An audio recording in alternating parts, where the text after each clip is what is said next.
Want to know why? Ask how. Howard the Humongous. In Baltimore, there is a big debate about whether thugs were responsible for the destruction that took place in the Baltimore demonstrations, or as some people call them, the Baltimore riots. We are told that we're not supposed to use the word thugs. Well, if we don't use the word thugs, we're going to have to come up with a substitute, because the fact is that in the black community, there are two different subcultures. In fact, in every underclass community around the world, there tend to be two different subcultures. One is a subculture of construction, and the other is a subculture of destruction. Slums are there not just because landlords are rotten people. They're there in part because some people are very good at destroying buildings and do it for sport, do it for pleasure. In 1964, I had come to New York City. I was living in one of the worst slums in the city, the Lower East Side. 8th Street between Avenue, I was looking at an apartment on 8th Street between Avenue A and Avenue B. It was in a neighborhood where somebody was killed on your block every week, absolutely every week. And this building, where they were renting out apartments for $45 a month, remember it was 1964, a long time ago, the super, who was black, was extremely proud of most of what was going on in the building, because most of the apartments at that point were empty, and the landlord had given the super the money to redo every single apartment in the place. And the super was insanely proud of what he was achieving. But there was a family in the building with 7 people living in one tiny 3-room apartment. They were Puerto Rican, which is the underclass of the time, one of the underclasses of the time, because the black population, unfortunately, has always been an underclass in America. And that family, because it didn't want to pay its electric bills, was routing a wire out into the hall and tapping the electricity before it made it through the meter. And in addition, there were too many people in the apartment, according to the super, and they were spreading paper and cloth all over the place. It was a mess, and he was afraid it was a fire trap. He was very disturbed about it, but there was nothing he could do. 2 days later, I was walking down the street in the neighborhood reading the Village Voice, and the Village Voice had an article about an apartment that or an apartment building that had just burned down, killing a baby. It was the apartment building I had been touring with the super, who was so insanely proud of everything but that one family that he felt was a fire hazard. Who did the Village Voice blame the fire on?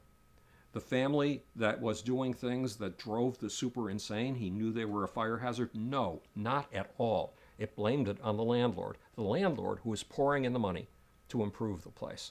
When I was walking around seeing apartments on the Lower East Side, I saw apartments where people had put huge holes in the wall. They had turned decent rooms into slum rooms. People had done that deliberately. I don't know why, out of anger, to prove that they have an identity in this world, I can't tell. But what does a story from 1964 have to do with the Baltimore riots of 2015? This kind of destructive underclass, I mean, the positive underclass is people like Marilyn Mosby, the state attorney, who has just indicted all 6 policemen who snapped the spine of Freddie Gray and crushed his voice box, his larynx.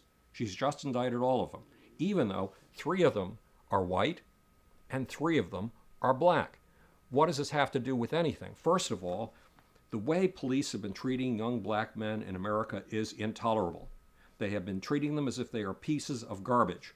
They have been dehumanizing people. They have been killing young black men. We know that this year because there's been more attention on a lot of video footage, but it's been going on for a very long time. That is unconscionable.